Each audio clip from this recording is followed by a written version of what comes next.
Welcome to the Pointy End. I'm Keith Sutherland. Today my guest is Nigel McGuckian, Chair of the Loddon-Campaspe Regional Partnerships. Welcome. Thanks, Keith. Pleasure. Now you must have been pretty excited a few weeks ago, the 19th of October, especially having Premier Daniel Andrews in town and 8 senior government ministers. That's unheard of, so you must be a pretty important person to have so many people in town, but look, it was a great night. It was terrific how the community turned out. It was not only terrific how they turned out, but it was terrific how they participated. It was also great how the ministers, and you would have noticed this, that the ministers were at the tables with a group of 6 or 8 people listening intently. And in fact, I'll have to say that the stories have come back that our table people, facilitators who were members of the regional partnership, actually did ask a number of ministers to listen to the people. So, you know, the ministers played their role, and the community got a fantastic chance to tell the ministers exactly what our priorities are. But were you really happy with the outcome of the night? Just seemed to flow really well.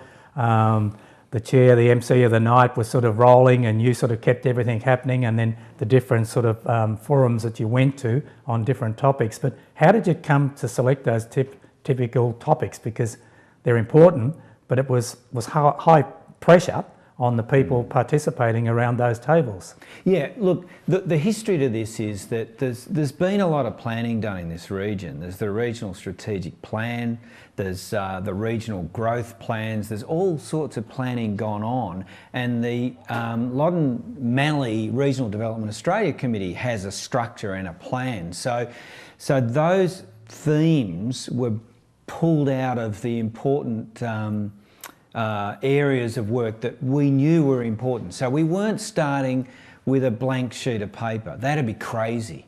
So we helped people along the way a bit by saying our themes.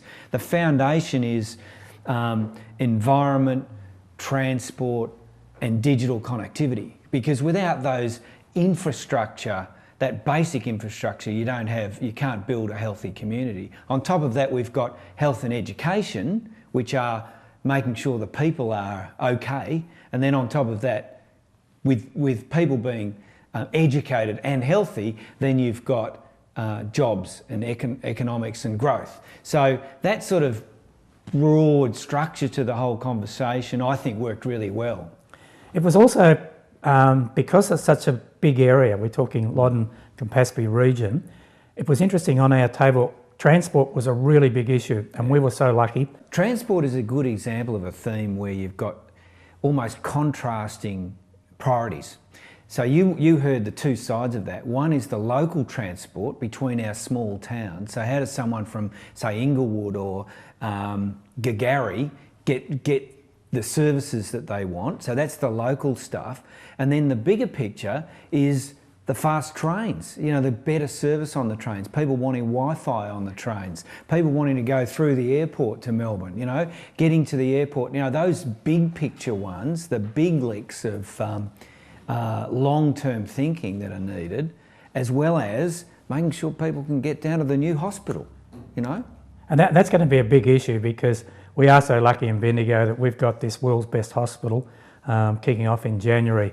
And it will take a region from Gisborne up to Mildura and beyond. So you're right, the transport links are so important. And that was the theme seemed to be the strongest around that transport. Connectivity, as you said, NBN. Yeah. Don't get me started on that one, but that's another issue in itself. That'd be a whole program. The other interesting... What I want to say about NBN, Keith, is agriculture. I've worked in agriculture for 30 years, and I must say we cannot get an NBN installed, get this, you know, world-class network installed, and then leave out our great farmers who are out there, you know, 200 kilometres from Bendigo, and they can't even get a mobile signal. Like, and they feel isolated, you know, and you don't blame them. They've got to have. They are our. They're the growth in the economy. You know, that agriculture's going ahead in leaps and bounds, and the next step is a truly international, digital, connected agriculture. And if we leave them out, what are we doing, you know? As I said, that's a program in itself. So, the other interesting thing on the night was Premier Andrews said that some of the best ideas come from these sorts of forums. We hope that when you finalise the submission from this and you take it to government, And having the ear of 8 government ministers plus the Premier, I think you're certainly well on your way to getting somewhere.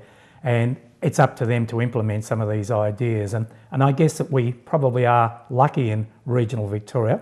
The port has been sold for $9.5 billion, $1 billion or 10% of that's going to come back to the regional areas. So let's hope we've got some great ideas, and I know that you'll have some great ideas to say to the Premier, okay, these are the things that we've identified, let's look, and we want to implement some of that money. And we can't do that federally, of course, when we're talking the NBN, but there will be some other great things coming out of this issue. So were you impressed with the way he and his ministers handled the night? Oh, look, there's some great little stories come out of it. There was one story when we were talking, again, going back to digital, you know, someone at the table said, and this is just an idea, it's just a thought, it was, I don't know whether you heard it, but someone said, why don't we use the high points in the landscape, like silos, to repeat the signals, put aerials on the top and repeat the signals. I'm not a technologist, great idea. And the Premier was at the table and he wrote that idea down, you know. Okay. So that's direct in the Premier's ear, you know. That's the fantastic thing about this whole approach, is that the ministers are there, the Premier's listening to the ideas that just come straight from the community. They're not sieved, you know, they're not filtered. The job now, though, Keith, is to take everything that was at the Assembly, take all the plans that have already been done and distill them into some things that we can put to government this month, you know, the end of November, to get them into the thinking of government for the next budget. And then we keep working on these things and we have another Assembly next year and we keep refining these priorities and coming up with good ideas that go straight into government. So I think that's the short term plus the longer term of this whole regional partnership idea. Following on from that idea of the silos, I love it, but were there some other sort of outstanding ideas that have sort of filtered through as well? That I know there were certainly many topics covered, and each person of whatever sector they were looking after came up with, say, 5 ideas, but is there any standout ones that you have seen at this stage? I know you've got to collate them all, got to look at them, and I don't know whether you grade them, how you do it, but were there, say, 3 or 4 of those ideas that you thought as a group, after you sort of analysed the whole day or night, how good they were? Well, we're just at the stage, I've got a meeting tomorrow with the regional partnership to go back over all the ideas and actually decide on what we're going to put to government. So I don't want to preempt any of that, but I'll just chuck out a couple of things that are really interesting. One is very early years education. We know, and we have to be really frank about this, we've got some areas of disadvantage in this community that you'd well know about, that we have to try some new approaches with. And people were talking about starting at birth, you know, helping people and families and kids with educational needs and disadvantage right from early years, because we know that it's those early years that sets the scene for a child's life, you know. So there's some projects in there that are really important. On a completely different tack, renewable energy had a really good bash, and renewable energy projects both in small towns, on top of buildings in cities. This great city of Bendigo being really smart about how it sees its environment, a cool environment, a more sustainable environment, and then the whole idea of a city in the forest and looking after the forest that we sit in. You know, that environmental issue for the long term about making sure the forests are looked after. Our public lands joining up with tracks and trails, all those sorts of things have come out. And so it's a pretty rich bunch of ideas that I know some of them have been floating around our community for quite a while now, but we've got the opportunity to put them all together and put them straight to government. Interesting you say that about the early learning years. Noticed yesterday one of the universities from Melbourne, Victoria University, the Mitchell part, came up with a suggestion that 3-year-olds should be going to kindergartens and things like this at this very early age, because they realise that they are learning so young. So obviously your group are ahead of the pack by coming up with some of those things. I think it's about that child having an environment around him or her that's nurturing and brings them up in a healthy way, around their family, around the community that they live in, so that they get a chance to learn to read early. You know, they start their education early, and everyone gets the same opportunity. That's the thing. We must address some of the disadvantage that's there. The other point that you mentioned earlier about jobs and growth, and we've heard that just through the election campaign, drove us insane. We don't want a mantra. Do you see job opportunities coming from the forum and with new businesses creating ideas and some of the things that have came out of that forum? Because jobs in this regional area are so important. You mentioned about disadvantage in this area, and we know that there's a lot of people on welfare, but if we can create some of these jobs, we can get people out of welfare into jobs. So was there something specific that came out of that? One of the strongest things, Keith, which is interesting, one of the strongest messages was about irrigation water. I'm not sure whether it was on your table, but no, it wasn't. We need to send a really clear message that the viability and sustainability of irrigated agriculture is very dependent on ensuring that we still have a critical mass of amount of irrigation water in our irrigation districts.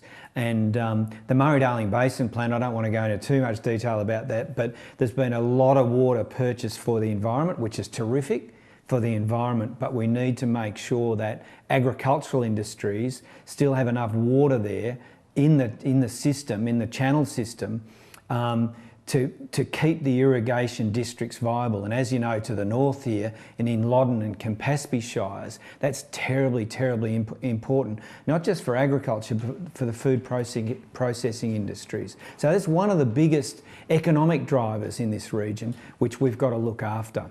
The other one about employment and jobs is a lot about skills and joining up manufacturing industries with skills that are suitable for them. And there's been a lot of talk about that over the last few years, but really pushing to make sure that we've got the skills that we need for the industries that are growing and still, you know, vibrant and healthy in this region. Finally, where to from here? You've partly sort of covered that, because now you come up, you're meeting tomorrow with submissions, and then you go back to government. So how does all that unfold? Do you have the ear of the relevant minister to sort of talk about all these sort of things? As I said, you have covered it partly, but that's the final point I just want to sort of discuss with you. Yeah, well, there's a meeting of rural and regional ministers on the 30th of November, and we'll be going as a regional partnership and representing the region and speaking directly and presenting our priorities to the minister on the 30th of November. But beyond that, we as a regional partnership committee will be putting in place a whole lot of ways of digging further into these priorities, listening to people, understanding what's really important to them, and then we'll come around to the next year, which will race up on us probably pretty quickly, to run another assembly and a whole lot more listening and consultation with the region about what their priorities are, and that'll go on every year. But the important thing is, Keith, I suppose, is to make sure that we tell people what's come out of that past assembly, the one we just had, so that everyone who attended the assembly and in the media, etc., will get a really clear message about what came out of that last assembly. Well, Nigel, thank you so much for appearing on the Point EM program this morning. Really appreciate it. Congratulations on a fabulous night, and full marks having the Premier and all those ministers in town to listen to lots of comments and lots of great ideas. So we look forward to seeing the results of this one and look forward to the next one. So very well done. It was a great night. Thanks a lot, Keith.